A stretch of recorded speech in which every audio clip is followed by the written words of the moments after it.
எங்கள் வீட்டு பொன்மகளே, வாழை கன்று போல தலைவன் பக்கம்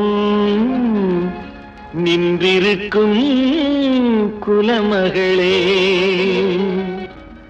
திருநிறை செல்வி மங்கையர்க்கரசி திருமணம் கொண்டாய் இனிதாக. என் இருவிழி போலே இருவரும் இன்று இல்லறம் காணட்டும் நலமாக, இல்லறம் காணட்டும் நலமாக.